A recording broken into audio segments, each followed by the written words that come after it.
Hi, Dipti. Welcome to the pod. Thank you so much for having me. Awesome.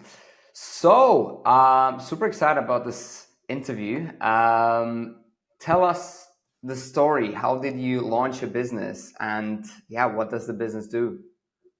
Yeah, absolutely. I'll start with the second question first. In a nutshell, Crystal is a modern B2B commerce network. And today we are hyper focused on enabling brands of all sizes to go omni-channel, and specifically to the extent that they are working with retailers and online marketplaces that leverage the EDI data language or the EDI data standard. Crystal comes in to enable them to compliantly transact with each other. So our customer is really anybody that is a brand, a private label company, a reseller, a distributor, an aggregator, right? Really anybody that has a physical product looking for distribution. That's our primary customer. And we also have a large integrations network where if they want to automate a lot of their downstream workflows associated with order processing to these retailers and marketplaces and invoicing, et cetera, we have a large integrations network there as well. So we're super excited to be a modern player in the evergreen world of B2B commerce. And in Awesome. terms of how I got started with the business, as with anything, despite what the stories out there might make it look like there was a light bulb moment, I think you would agree that that's fairly rare. And my case was not that different. It was really sort of a confluence of a few different things that came together and the stars aligned. So fundamentally, my background is in building data software products. And I started my career as a hardware engineer in Silicon Valley, and then over time gravitated, especially after the first, iPhone launched in 2007. My career, kind of in the software space, started shortly thereafter. So I spent a number of years in the ad tech, online marketing, and logistics mobility spaces, building data platforms at scale. And so that just exposed me to a lot of different things, both in terms of business world problems, but also how do you leverage technology, which is now changing at an even faster pace, to leverage that. And what gets me excited and out of bed every morning is how do you bridge the worlds of offline and online, right? Because that's what we're doing when we enable our customers to go omni-channel. I'll sort of maybe share kind of a much shorter version of the story, but immediately before starting Crystal, I was at Uber. I had been hired to build out the data platform product side of the house there, and joined the company a number of years before it went public. So obviously, the time of hyperscale, and there were tons of data problems, data products, data services, data tools to be built. And obviously, I got that um, opportunity because of the work that I had done in the years prior, cutting my teeth, building my skill set. And so when COVID hit, fast forward to, I left Uber, COVID hits. I get involved with a few other folks from the tech space to help stand up this nonprofit, which was very mission aligned and focused on solving the PPE shortage in the US. It was 4 years ago. It's sort of a distant memory for all of us at this point, thankfully. But we were very much focused on how do we help solve this problem. And so, and we were all volunteers. It was a labor of love for all of us. But in sort of standing all of that up, I just started spending more and more time around manufacturers and brands. And having been at Uber, which is really sort of a commerce enablement adjacent company, and then applying my data background and skill set, effectively, what it looked like was there was a pretty big gap in the market when it came to modern solutions in the space. And by this time, early days of COVID, millennials had risen to take on leadership and decision making roles in companies. Gen Z suddenly became a thing, and they were kind of taking the reins very quickly as well. But what they saw around them was sort of crippling infrastructure in the digital realm, right? And so sort of seeing kind of the opportunity size, but more importantly, my background and my passion for wanting to solve this problem and bring a much better product and customer experience is what ultimately led me to start Crystal. Awesome. Awesome. So Obviously, e-commerce SaaS, it's a huge space. It's a very fragmented space when it comes to certain application. And then you, as you mentioned, in this whole like EDI space, which could relates to the whole like logistics, supply chain, etc. There were already quite a few really big incumbent players, right? Did you kind of like know that when you launched, or did you find out about it like as you were going, and building the product, or were you kind of thinking, hey, there are these big players, but even though they are tech, and even though 15 years ago they solved a great problem, but today, because the world is moving so fast, their tech is actually already outdated, and therefore there is time for a new solution. Bingo. It was much more of that second part that you were describing. And, just to maybe quickly add to that, one thing I really believe in is that if you want to create the future, invent the future, think about the future, you should really understand the past and history, right? Because as they say, history doesn't repeat, but it often rhymes.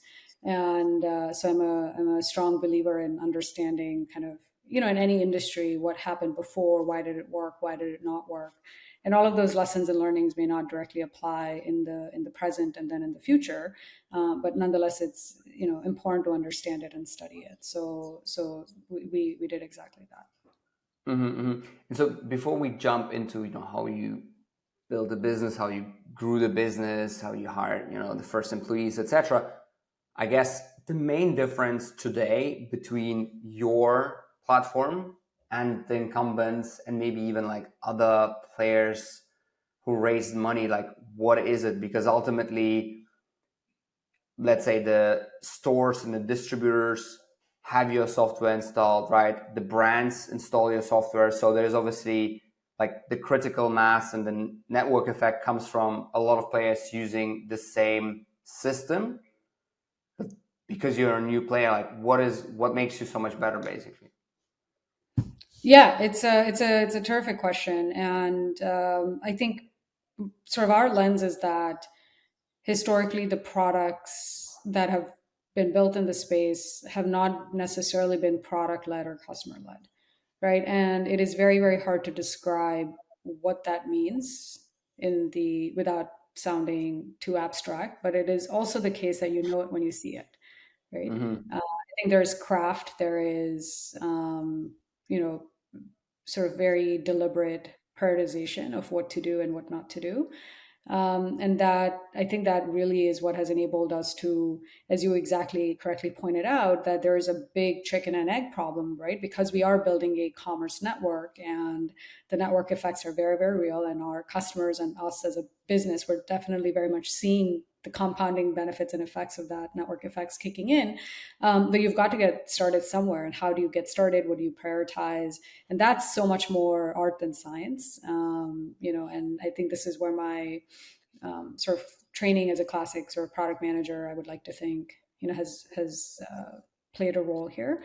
But in terms of sort of specifically what differentiates us, it all kind of stems back and is rooted in being very product and customer focused, right? So we Mm-hmm. think very deeply about how do you accelerate time to value for the customer, right? So we deeply think about product experiences, tools, but even processes that can enable that much better than what's available out there.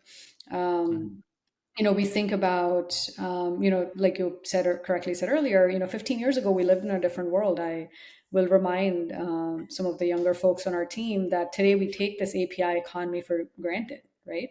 But I very distinctly remember a time when you couldn't just assume that there was an API for that, right? Like that there was an app for that in some ways preceded the era of there's an API for that. And today you sort of take all that for granted, and the APIs and the low code and the no code, and not to mention all of the AI wave. It's possible now to build something much more robust, much more reliable and delightful for the customer in a more efficient manner. Mm-hmm. To the extent that you're I think, in my humble opinion, a devoted student of learning how to put all of those tools to solving customer problems that Mm-hmm. exist. Mm-hmm. So whether, and obviously when we get on customer calls, et cetera, we get very, very specific about the five, dimensions along which we differentiate and, deeply believe that we're better than the competition. Probably a little bit tactical for our conversation today, but yeah, we definitely have identified five dimensions during our market research process before we wrote a single line of code. And it turns out that as we now are accelerating our business, that those are holding the test of time, right? And we'll learn new things, but the fundamental kind of discovery that we had prior to really going off and building this are definitely standing the test of time thus far. And then who is actually paying for your product? Is it the brand? So as you know, we have 96 North, the consumer scented candles brand. Right now, it's mostly Amazon and D2C, but next year we definitely want to expand in retail as well. So would it be just us paying for it, or would it be like any store we want to sell to? They would also need to install your, well, I guess, have your product and pay for it, or is it for them free and for us paid? How does it work? Yeah, so the way to think about it is, the short answer is that the brand is our customer. Mm-hmm. um, and perhaps in let me try and see if this analogy makes sense, right? So what we're enabling is two parties to communicate or transact with each other, right? um, in our customers, the brand primarily. um, and to the extent that, for example, if you look at the email analogy, right, the retailer has they have their email inbox, if you will, right? For the sake of discussion and analogy, obviously we're not an email application or email solution, but the retailer has their email inbox, and now you as the brand need to transact with the retailer. So you have to basically go get your own email application, right? And there is a little bit of choice in the market on that front, not a whole lot, and certainly not a lot of good options. But basically, you don't have to pick the same email provider as the retailer. You have a choice. And that's what we do, right? So effectively, our job, therefore, is to know how to integrate you with the retailer system. Obviously, we've done a lot of that already on our side. Our job is to know how to help you onboard to that retailer and do it for you, and then be there if any support questions, et cetera, come about. And we're always watching our customer behavior on our platform very, very closely, by virtue of really uh, getting feedback from them, right? And that gives us ample ideas and opportunity to think about and then execute on taking the product above and beyond what it does on any given day compared to the day before. So yeah, Mm-hmm. that's how it works. Cool.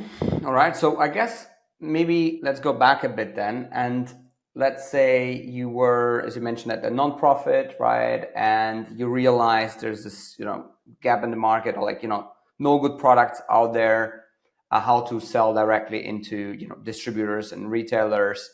You then said, okay, cool. Let me, start a business. How did you go about, validating the business idea maybe with other clients? Was it you had a network of people, or you did some kind of cold outreach, or you used that nonprofit as your first client? How did you go about the very first steps? Yeah. So this was in mid 2020. So I was pretty lucky to actually join one of the early cohorts of On Deck, which was a really and is a really great community for founders. And especially, having been kind of in this intense world of startups and tech in Silicon Valley, and living a very, very fast-paced life, to suddenly finding that we were all kind of in this lockdown, and San Francisco was one of the first, I think it may have been even the first city to go into lockdown, was a big shift for everyone.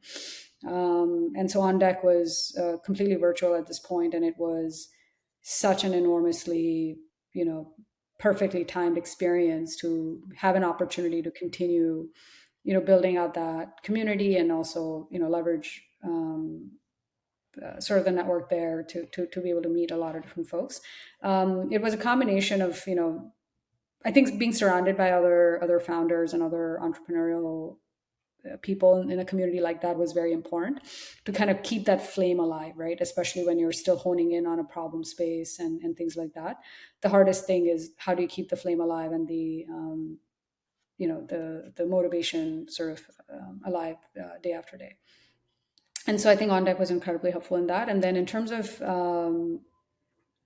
talking to some of these early customers and things like that, it was a combination of that and then my own network, because by the time I was getting Crystal off the ground, I had spent a considerable amount of time in the industry and was able to draw from that network. And it was important for me to pick a problem space where I would be able to continue building that network and continue being able to give back to that network.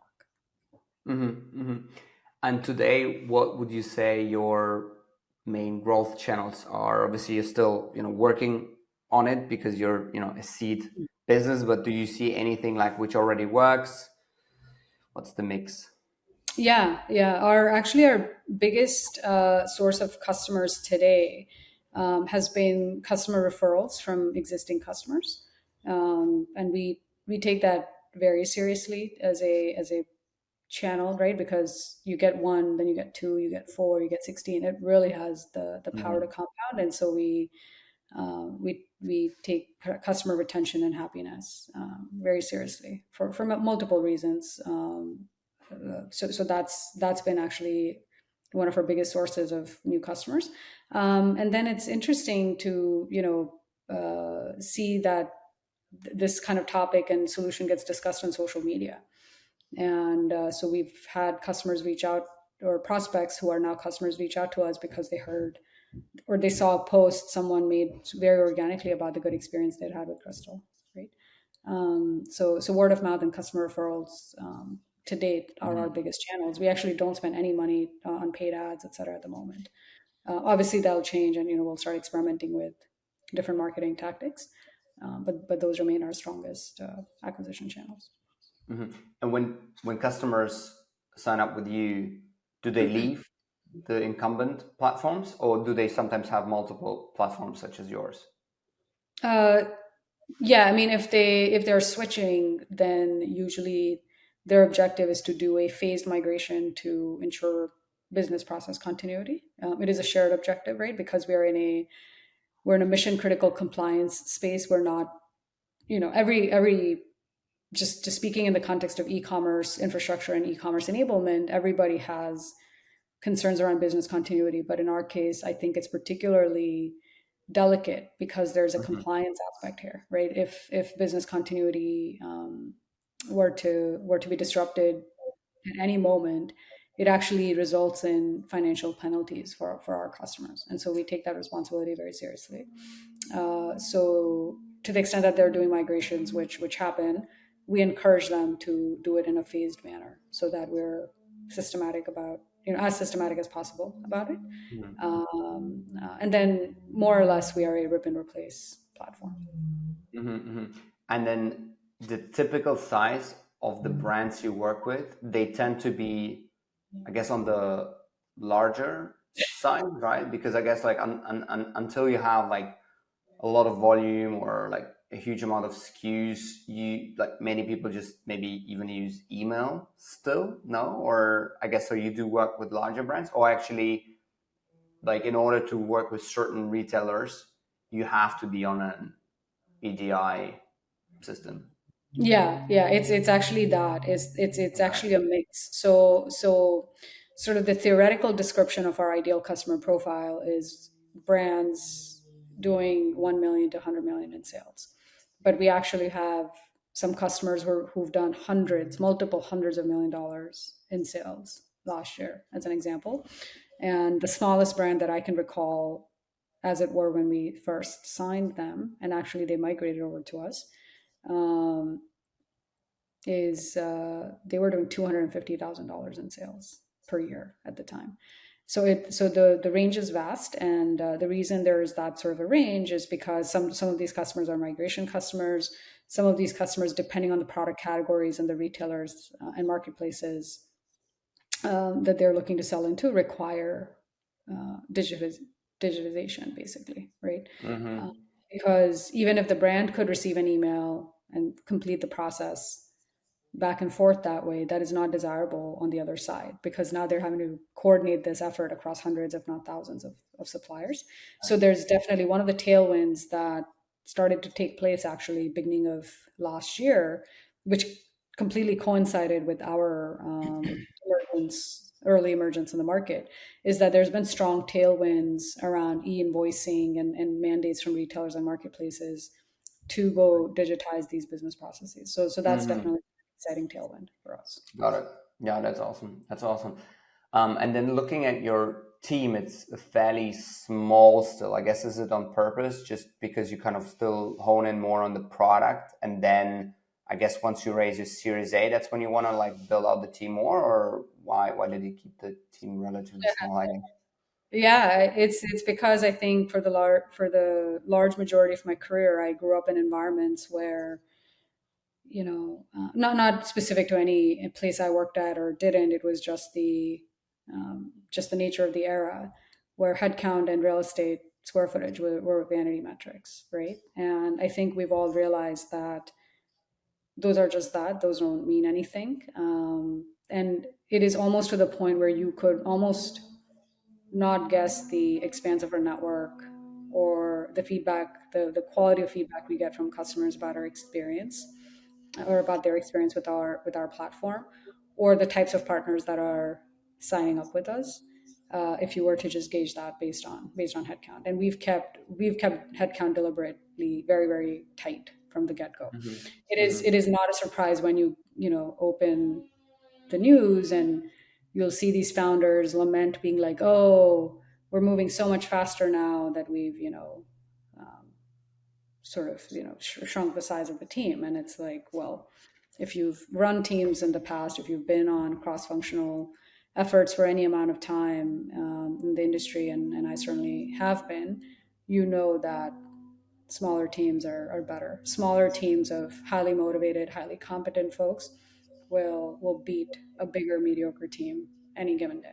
And there's a very high bar to join our team in the first place. I know every company likes to say that,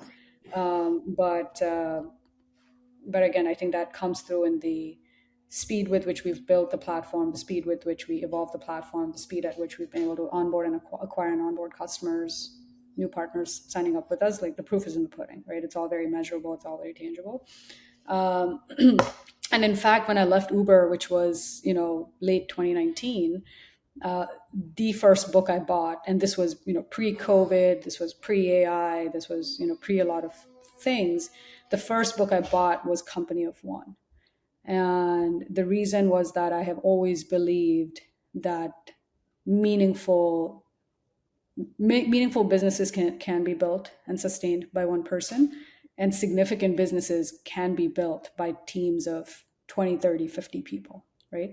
So if we can get to a very enviable size with 50 people, I think we would have proved something. So yeah, so I have a lot of opinions on headcount and how you staff, and there, I forget what the exact quote is, but it's something like, hunger creates starvation, starvation creates leads to creativity. Yeah. And Yeah. Yeah. I love that, right? And the sort of the most beautiful flowers bloom in a desert kind of a thing. I've Mm-hmm. always, Mm-hmm. and I started the company actually as a solo founder. So I've never, been sort of surrounded by a lot of resources. I've always had to be very scrappy. I actually, I don't know that saying that I enjoy it is necessarily the right thing. I think it's necessary, right? Because you can hide a lot of things with headcount and other vanity metrics. And so, yeah, so I definitely have tons of strong opinions on that topic. Mm-hmm. I think it Yeah. shows in how we're building our team. So, Yeah, that's cool. That's cool. I'm a big fan of hunger creates creativity. And to be honest, yeah, in our, I guess, life cycle from, initially building a marketplace in CBD and then, pivoting, the best ideas almost always came when we were kind of, near dead. And, ultimately we, became profitable as a group. So, yeah, I would agree on that front as well, especially today, right? It's so, if you listen to some of the all in podcasts or like some other people, it's all about, the next future unicorn might be even a one-man person company, right? Using just a bunch of AI and like a full stack founder who knows, finance, marketing, tech, product. So yeah, that's really interesting. So I guess like talking about scrappiness, and maybe touching on fundraising then. So you did a fairly decent amount of, I guess, like a fairly decent round in terms of seed from pretty strong VC funds. Why did you decide to actually go down the VC route in the first place then? Yeah, I think it's a great question. And it is also the case that actually, when I left Uber, that was something that when I sort of introspected and was reflecting, again, sort of thinking about studying the past to envision the future, right? That's just something I believe in doing. One of the things that I actually told myself is to try and not go down that path if you don't have to and don't want to. And I definitely spent some time looking into spaces and opportunities like business to government, or what they call B2G, for example, right, as ways to maybe circumvent some of that, and so on and so forth. So definitely, thought through and went down kind of a few different ways.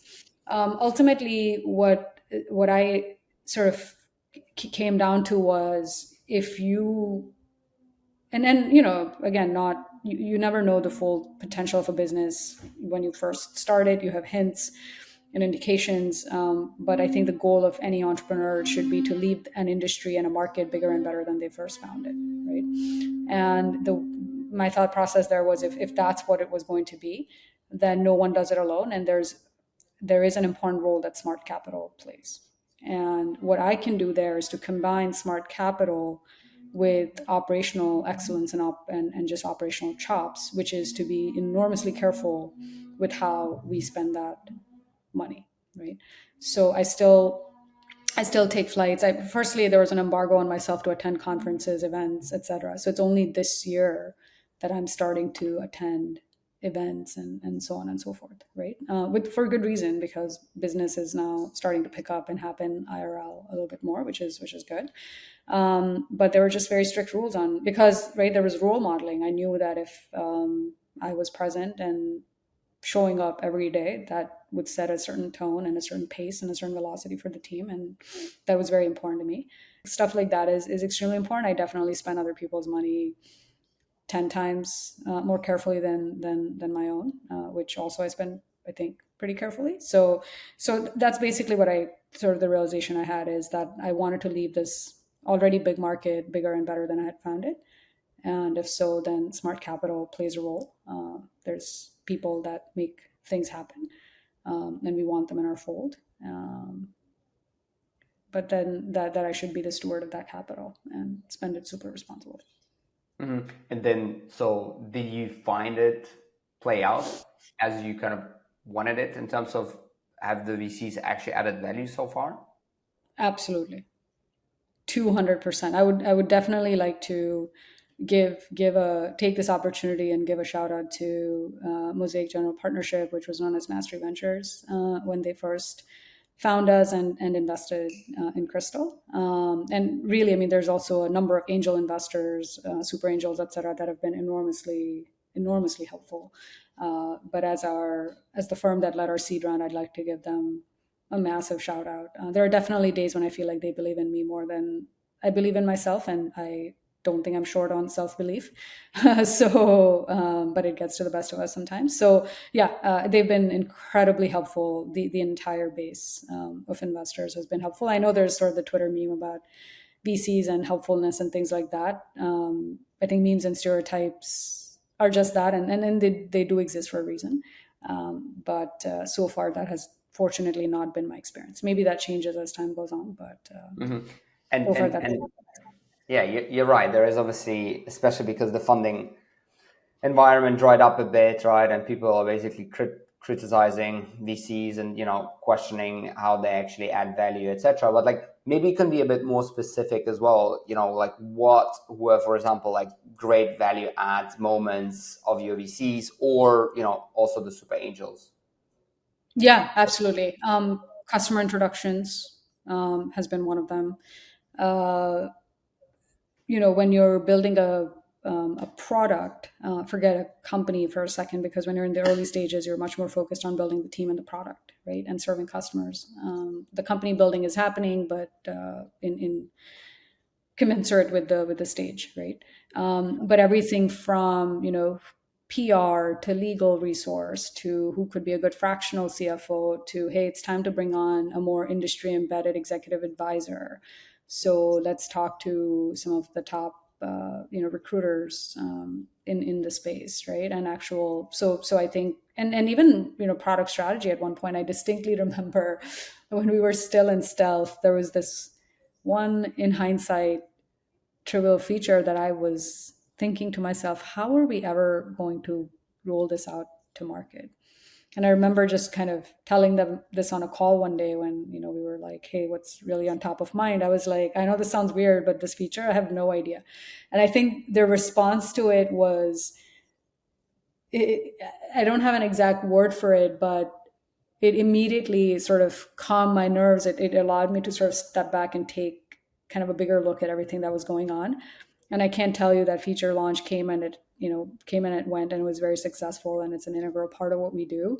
But that was just one example to me where it was like a good reminder that there's just you just keep putting one foot in front of the next, right? And so and they've seen a lot as well, right? In terms of, I think the benefit has been to have seasoned investors by your side, because definitely during COVID there were a lot of all types of investors, to your point, out there. But I think having someone by our side that has seen a few cycles and is unperturbed by the noise, I think is super, super important. So, but yeah, but those have been some very, very tangible ways in which they've come through.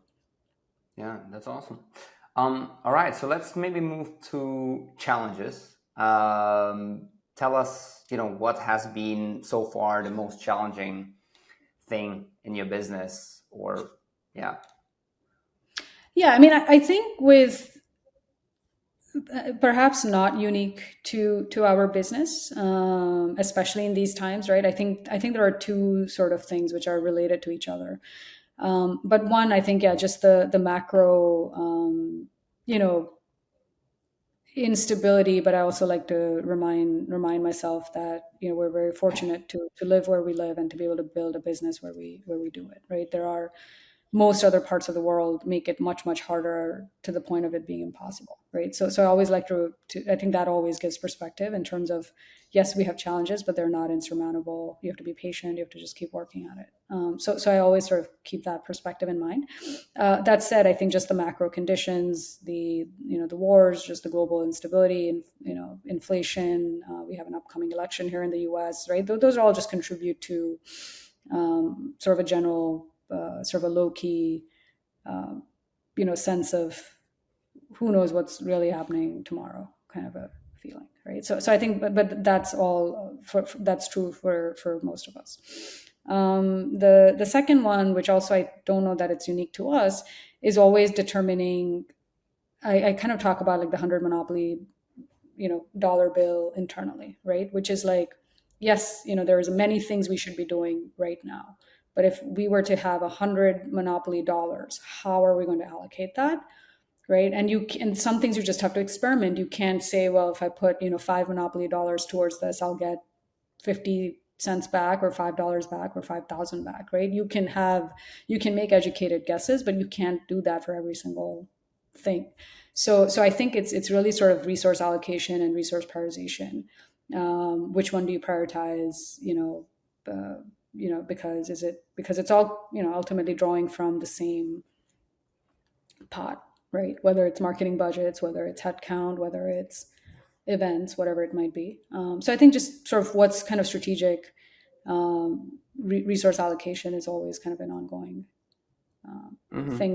thing that I think about. Resource allocation, as a sole founder, how do you usually come to the final decision then? Do you call up one of your advisors? Do you discuss it with your husband? How do you usually finalize the decision if you have like a difficult resource allocation decision?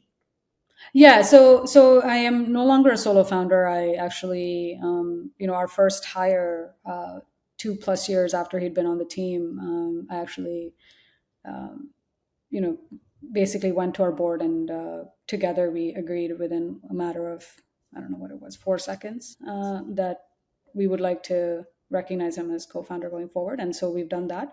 Cool. Nonetheless, I think one of the lessons I learned early in my career is, uh, you don't start doing a job after you get that job, right? You sort of are already doing the job by the time you get it, right? And in some cases, when you see people demonstrating that kind of ownership and that kind of leadership, it's, then everything else is sort of a lagging indicator, right? So I think that was a little bit what happened here.